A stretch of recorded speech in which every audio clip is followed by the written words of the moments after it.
What's up guys, Venomous here, and here's my guide on Shiv that will hopefully help those of you who want to learn her. I'll leave the timestamps down below on the topics of the guide, but feel free to ask any other questions down in the comments below or in my live streams if I missed something that you want to know. To give a brief rundown on Shiv's playstyle, she has the least range out of the range hunters.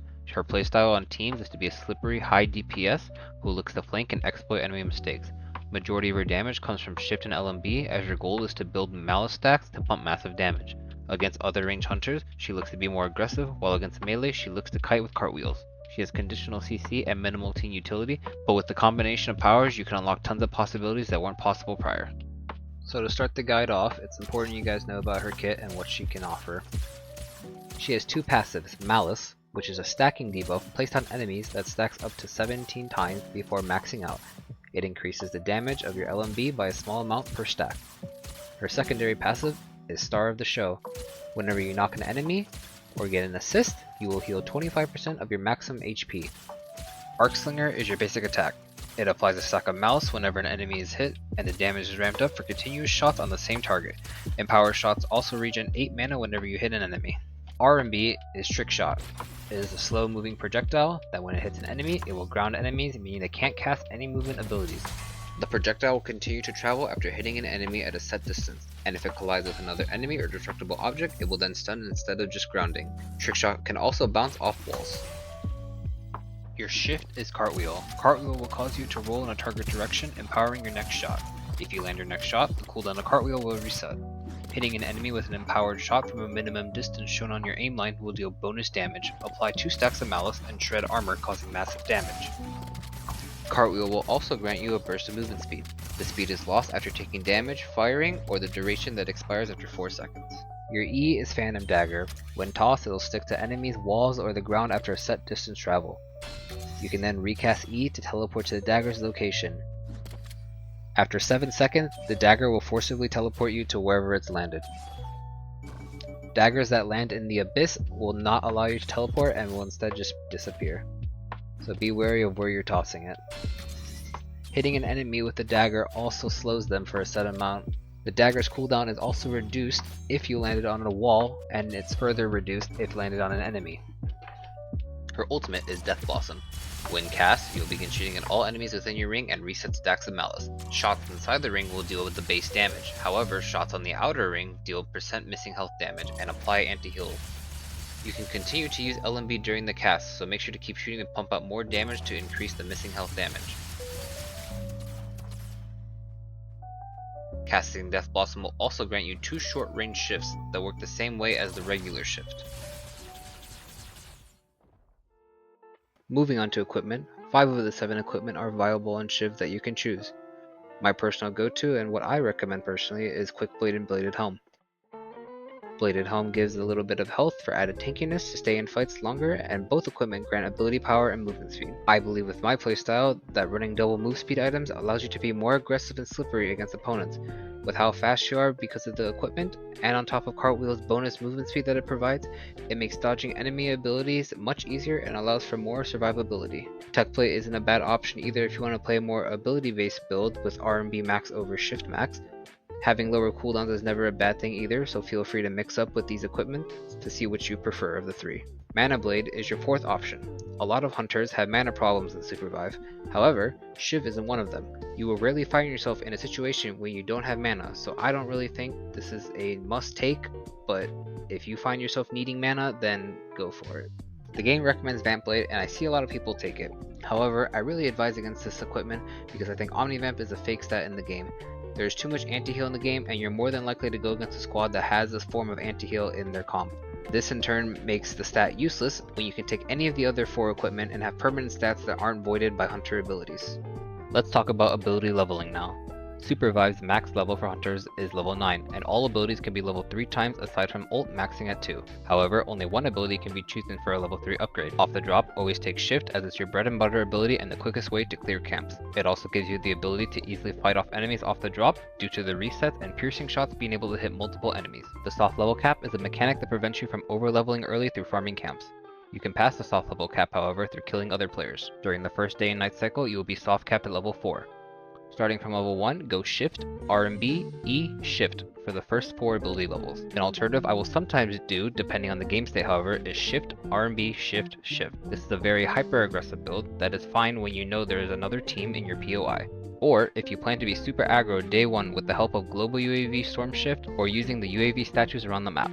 On the next day cycle, your soft level cap will increase to level 6. At level 5, take a point in ult, and at level 6, max out shift. If you did the alternate build, take your first point in E here. Day 3, level RMB at level 7, and day 4, level ult once more at level 8. Level 9 requires you to kill players to pass the XP cap, and your final point will be in E. If you acquire the XP soul, your new level cap is now level 10. Take level 3 RMB at level 10. Moving on to optimal powers. There are 12 powers that I believe to be optimal for her, with some being much better than others.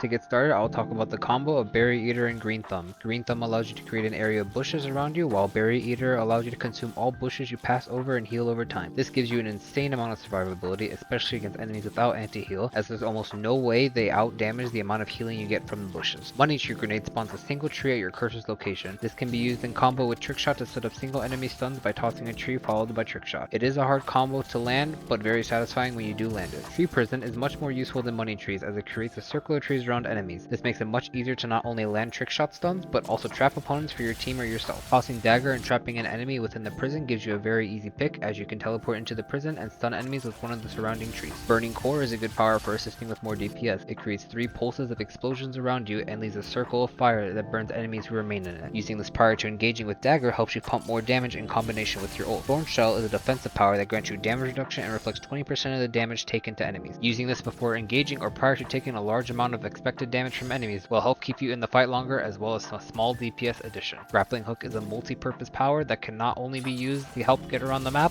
but also engage and disengage from fights. Hitting an enemy directly will root them for a small duration, so look to hit enemies with this while pre-casting ultimate to close the gap and pump damage. Bungee Shot is a personal favorite power of mine in the game. It is very similar to Zax's Q from League, a champion who I have one-tricked for many years. You can attach each end of the bungee to enemies or terrain. Hitting 2 enemies with each end of the bungee will pull them together and stun them. This can lead into longer stun combos by trick-shotting after initially stunning the enemies affected by bungee, leading to a double stun. Hitting an enemy with one end of the bungee and placing the other end into a wall will pull them in that direction. A trick you can do here is stand in the pull line, and it will also stun the enemy as they collide with you, similar to hitting 2 enemies and you will not be stunned. You can also place both ends of the bungee on different walls and create a bungee wall that you can bounce off for movement. Using your shift will cause you to launch off the wall, and if you b-hop you can also carry the momentum to travel a large distance. Health Pack has 2 uses. It is a heal over time, but could also be used as a movement ability. Taking a pack while in the air will cause you to bounce up higher. By jumping and shifting over the pack, you will launch yourself farther, helping you close gaps or make space from enemies. Getting into the exotic powers that are only found in evil chests and require PvP keys to open, Be Kind Rewind is similar to Echo's ultimate from League. After using it, you will teleport to the location you were at 5 seconds ago and heal all damage taken in that time. This is a great escape tool and re-engage tool. Simply by tossing out dagger, you can be full aggressive, blowing ult and going all out, then using rewind to heal all damage taken, and then reactivate dagger to TP back into the fight. The Exodia combo for Shiv, in my opinion, however hard to attain, is Radioactive and Blink. Radioactive multiplies all damage you deal by 9 times to all armor. With one singled empowered shot, you can fully destroy any enemy armor, and ulting onto a team will completely destroy all their armor. Blink is my favorite power for Shiv. It does everything that Dagger does, but better. You can cast this when you're not in combat to blink a long distance. You can set up so many trick shot stuns or ult plays with this, because enemies have nothing to react off since you aren't tossing a dagger at them to make them aware of a potential engage. Be sure to always hide behind walls to get the jump on enemies with Blink. Talking about one-on-one matchups versus the rest of the hunters, at the time of this upload there's 14 hunters in Supervive. I have listed Shiv's matchups in my opinion, from 1 being the hardest and 14 being the easiest. This will be a quick rundown explaining each matchup. If you want a more in-depth rundown, check out my friend Weedle's channel for a video we made together about her matchups and explaining why a hunter is in that position on the list. I'll leave a link in the description to his channel and video. Going from easiest to hardest versus Oath. He's a big guy who's super kiteable. There's almost nothing he can do but hold up his shield against you, and when broke he's just a sitting duck. Kingpin is similar to Oath, as he's another big guy who's also super easy to kite. The only thing you have to look out for is his hook. Dodge this and it's an auto win in the 1v1. Zeph is super easy to catch and chase, just dodge his nade and it's an easy pick. He can be slightly annoying with his ult, but you can just shift to counter the knockback momentum. Void is similar to Zeph, but the only difference being is he can actually kill you if you're caught by his stun or ult. Be wary for these abilities and just keep some distance, and he's an easy target. Aluna, while not hard to fight, is more of a mosquito to deal with. She has insane movement and will always get away from you. If you miss your trick shot ground, you're more than likely not killing her and should leave her alone. Bishop is really annoying as she has a lot of ways to knock you around. Look out for her punch and ult and just space her, and it should be a pretty easy fight as you heavily outdamage her in the one-on-one. The Shiv vs Shiv matchup is completely skill based. Whoever lands 4 stacks of mallets first will usually win, as you can ult from there to easily finish the job. Jewel can be tough depending on where you are fighting her. You both have somewhat similar range, and if you're hit by her E, you're more than likely to lose the fight. Fighting her in the open is honestly easier than fighting in close quarters. I would pair Strike and Myth in the same category, but I think Myth is a little harder. Both hunters will almost always beat you in a wide open area, so look to fight in close quarters. Use walls to dance around Strike's shots and take advantage of the time between shots to punish her. Myth can be tricky in close quarters if you can't dodge the R&B or ult arrows, but otherwise you can out DPS her in a close range fight. Moving on to the top 4, as a maze patch, I consider these 4 hunters to be the strongest in the game, not just matchups. Ghost has super long range and the ability to poke you behind walls as well. His nade can attach to you or walls and cause you to take massive damage from his AR. If you get caught by a wall nade, you are basically dead, as it will stun you long enough for him to 100-0 at you. He's also super punishing to try to push over the abyss, as he has a steady stream of shots that make it impossible for you to glide, as you will just be insta-spiked. Brawl is just very oppressive to deal with and has a lot of mobility to chase you down and can quickly do much more DPS in a set time than you can, along with having an execute. His ultimate is what you really need to play around, as it stops a lot of your burst damage since it makes him invulnerable. Look to land a trick shot stun, or at the very least hit him with it so he's grounded, and try to conserve your dash when you're expecting his execute slam. Fighting this guy in the abyss is also very hard, as he can insta-spike you. Felix can quickly get on top of you with his ult, and his E is a complete game changer for him. You have to perfectly space him or you will more than likely lose. This is one guy I would honestly say to try and stay away from. If you can, look to engage on him once you see him blow cooldowns like ult and E, as you're more likely to be able to win the fight versus him then. In my opinion, Celeste is by far the hardest matchup for Shiv. She outranges you and requires you to blow your cooldowns to get on her just for her ultimate to completely shut down your engage. She can then dash away the same distance and you'll be left with no cooldown. Your dashes being short range compared to the majority of hunters also makes her slows a lot more punishing, as you can't just get out of them completely sometimes. Her wall also destroys all incoming projectiles, including your dagger, which doesn't allow you to teleport even if you hit it, which will again delay your engage. You will also never really be able to fight her over the abyss, as her lingering projectiles make her on par with Ghost and how oppressive his can be.